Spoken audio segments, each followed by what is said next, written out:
அடுத்ததாக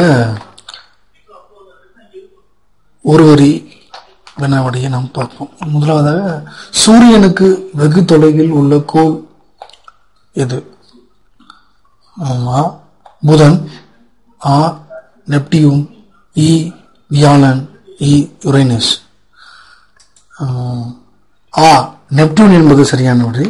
ஏனென்றால் மொத்தம் 9 கோள்களில் இந்த நெப்டியூன் என்ற கோள் தான் கடைசியில் உள்ள ஒரு கோள். எனவே சூரியனுக்கு வெகு தொலைவில் உள்ள கோள் நெப்டியூன். புதன் மிக அருகில் உள்ள கோள், சூரியனுக்கு மிக அருகில் உள்ள கோள் புதன். வியாழன் இடையில் உள்ளது யுரேனஸ், நெப்டியூனுக்கு முன்னால் உள்ள ஒரு கோள். எனவே சூரியனுக்கு வெகு தொலைவில் உள்ள கோள் நெப்டியூன். அடுத்ததாக சூரியனிடமிருந்து புவியின் அமைவிடம்.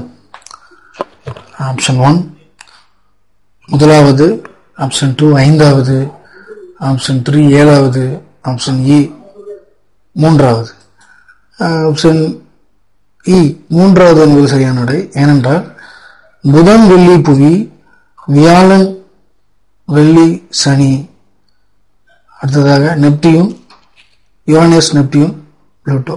எனவே சூரியனிலிருந்து புவியின் அமைவிடம் 3வது என்பது சரியான விடை. அடுத்ததாக 9 கோள்களில் மிகவும் சிறியது. 9 கோள்களில் மிகவும் சிறியது புதன். புதன் என்பது சரியான விடை. ஆப்ஷன் 1 சனி என்பது வெள்ளி என்பதும் வியாழன் என்பதும் தவறான விடை. வியாழன் சனி இரண்டும் மிகப்பெரிய கோள்கள். வெள்ளி என்பது அடுத்து 2வது சிறிய கோள். எனவே 9 கோள்களில் மிகவும் சிறிய கோள் புதன்.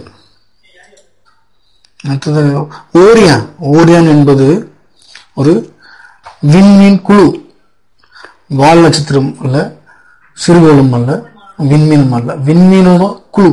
ஒரு விண்மீன்களின் ஒரு தோற்றம். அடுத்ததாக புவி தன்னைத்தானே ஒரு முறை சுற்றி கொள்ள ஆகும் காலம். ஆப்ஷன் 1 24 hours, ஆப்ஷன் 2 365 நாள், ஆப்ஷன் 3 29.5 நாட்கள், ஆப்ஷன் 4 36 மணி நேரம். புவி தன்னைத்தானே சுற்றி கொள்ளும் ஆகும் காலம் 24 மணி நேரம். 365 நாள் என்பது புவி சூரியனை சுற்றி வர ஆகும் காலம். 29 நாட்கள் என்பது நிலவு புவியை சுற்றி வர ஆகும் காலம். 36 மணி நேரம் என்பது வியாழன் தன்னைத்தானே சுற்றி வராகும் காலம்.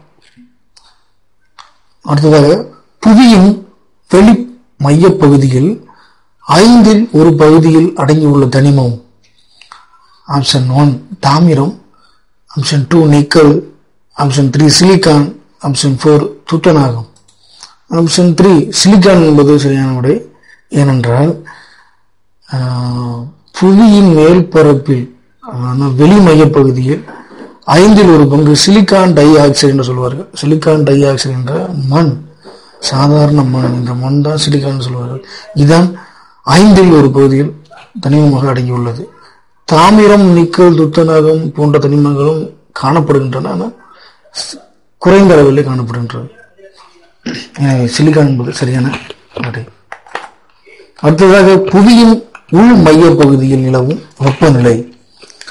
Option 1 1770 degree Celsius, option 2 3700 degree Celsius, option 3 1500 degree Celsius, option 4 800 degree Celsius. இதில் ஆப்ஷன் 1 1770 டிகிரி செல்சியஸ் என்பது சரியான விடை. ஏனென்றால் புவியை 3 அடுக்குகளாக பிரிக்கலாம். வெளிப்புற அடுக்கு, மைய அடுக்கு, உள்புற அடுக்கு என்ற. இது புவியின் உள் மைய பகுதியில் நிலவும் வெப்பநிலை. உள் மைய பகுதி முழுவதுமாக குழம்பு, லார்வா என்று சொல்வார்கள், அந்த குழம்பால் ஆக்கப்பட்டிருக்கும். எனவே அதனுடைய வெப்பநிலை மிகவும் அதிகம். புவியின் உள் மைய பகுதியில் நிலவும் வெப்பநிலை 1770 செல்சியஸ். அடுத்ததாக மையப்பகுதியில் நிலவும் வெப்பநிலை சற்றே குறையும், 1500 செல்சியஸ் என்பதுதான் மையப்பகுதியில் நிலவும் வெப்பநிலை. வெளிப்பகுதியில் நிலவும் வெப்பநிலை நம் கண்கூட பார்த்து கொண்டிருக்கிறோம். 35 டிகிரிலிருந்து 40 டிகிரி வரை காணப்படும். புவிக்கு அருகில் உள்ள வளிமண்டல அடுக்கு, இது அடிக்கடி விஓ தேர்வில் கேட்ட ஒரு கேள்வி. இது கடைசியாக கேட்ட விஓ தேர்விலும் இந்த கேள்வி அமர்ந்திருந்தது.